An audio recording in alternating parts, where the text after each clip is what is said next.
In session 3, we discussed the process of the short sale. And now we're going to discuss the opportunity for the homeowner to restore their credit and get back into the American dream. After the sale, the short sale, Dave, what happens to that promissory note that the seller signed when they sold their home? Well, great question. The homeowner actually has a couple of different options with regards to the promissory note. In most cases where a promissory note is involved, or the bank's policy or the investor policy is to pursue deficiency, they get the homeowner to agree to a promissory note. In a lot of cases, we're able to negotiate that promissory note prior to closing. So before we finalize on the short sale settlement, we'll try to settle on the promissory note. The key is to make the note affordable for that homeowner based on their current income or reduced income at that time. And in cases where the homeowner is forced to sign a complete note or a note for the complete balance, outstanding balance on the note, the homeowner still has options after closing. We always recommend that the homeowner do whatever it takes to close on that short sale because that will stop the foreclosure. However, the homeowner has the option to refuse to sign a promissory note even prior to the short sale closing, and where most lenders will make that requirement because that's their leverage. So the homeowner can refuse to sign the note and tell the bank the same. However, that holds them liable for that note, and the bank may refuse to close on the short sale and allow the house to go to foreclosure.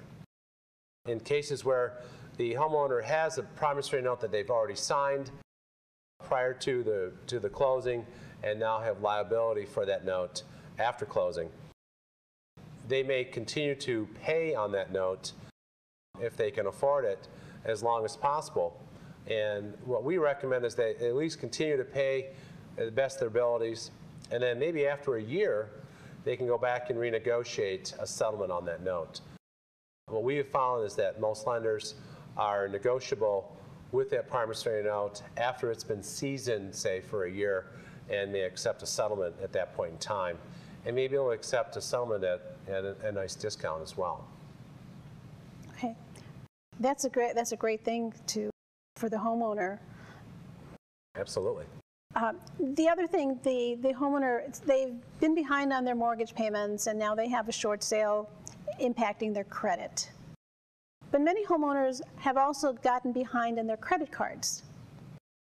How does that impact their credit, and how do they reestablish that credit again?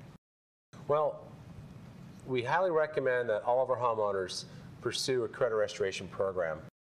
They've incurred damage to their credit rating, and getting a copy of your credit report to see what it looks like after your short sale is closed to determine what your starting point is.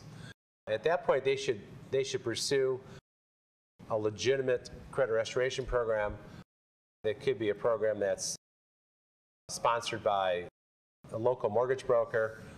It could be some national credit restoration programs. There are some very good programs out there, but obviously you must be careful as to which program that you choose. What you're looking for is a credit restoration program that will provide you the proper guidance and as well as discipline in getting you back to a position where you can actually return your credit to a level where you can actually purchase another home. As we've seen in the past year, a lot of the lenders as well as the government agencies have increased the credit requirements to purchase another home in today's market, the tightening of credit guidelines. So that's why it's so important to get into a solid credit restoration program. Now, some of the credit restoration programs, would they be nonprofit? How can you really choose? That's a great question. It really depends on the homeowner what they can afford. Well, we have found that there are some very good nonprofit credit restoration programs. However, there are ones that are fee-based. And what we do is we recommend a credit restoration program that will work with the homeowner for a minimum of 2 years. Because it usually takes 1 year to restore the credit, because it is an aggressive campaign to get the derogatory remarks removed from the credit report. And then it takes another year to ensure that those derogatory remarks don't return to the credit report. So it's 1 year to get them off the report, or 6 months, and then it actually takes another extended period of time to make sure they don't return to the credit report. So make sure the credit report's clean, and therefore their credit rating will obviously buoy back up. Mm-hmm.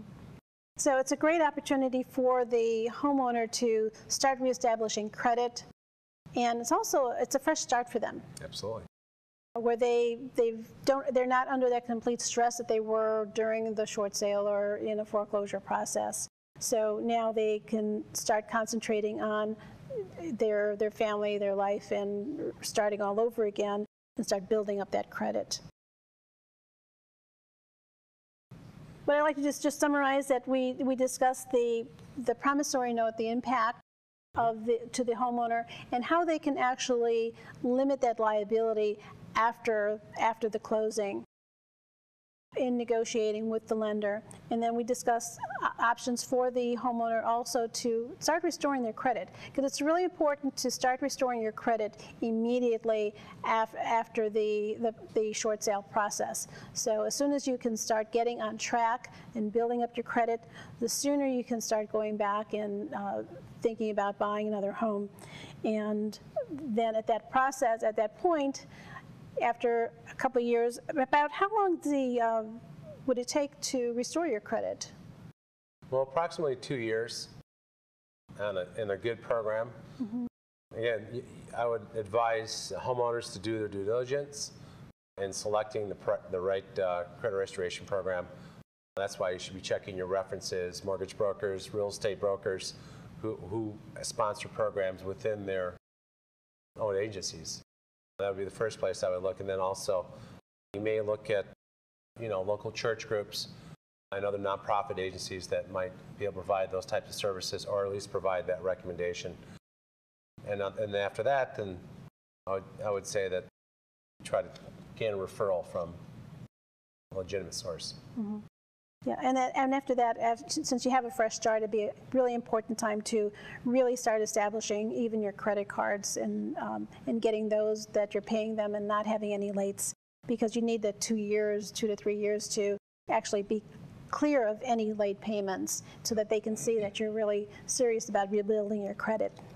Yeah, I find it's not uncommon for a homeowner to purchase another home within 2 years after a short sale has been completed, which is a bit surprising in today's marketplace. Mm-hmm, mm-hmm. And at that point, you can talk to a realtor and start getting pre-approved for a new home. And that's something that I think that's really important, is to get everybody back on track and feeling good about their life, and also just being back into the home ownership. The critical portion to a foreclosure or short sale is to limit the homeowner's liability as much as possible, and to eliminate or reduce the deficiency judgments. They should always contact legal advice and financial help from your accountant, from your attorneys, and through the whole process. And even after you've had the short sale, make sure that you have the legal advice on what the next step is. And to work with qualified real estate agents and qualified investors who are dedicated to helping the homeowner establish and sell their home and establish their credit. So the aftermath of foreclosure or short sale can be limited with quickly starting the credit restoration program. And many homeowners can return back to homeownership between 2 to 3 years. So I hope that you've enjoyed the series.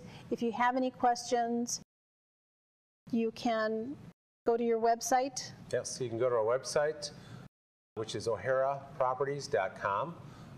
Or if you like to see a copy of the transcript of this program, you can call our office at 630-832-2891. We'd be happy to send out a copy of the transcript as well as other educational materials as to options available in battling a foreclosure. Okay. And if you have any questions for me, my name is Valerie Fuson, and you can contact me at valeriefuson@realtor.com, realtor.com, and my phone number is 847-910-5300. Hope you enjoyed the series, and we look forward to speaking to you and helping you with any questions. Thank you. Thanks, Dave. Thank you.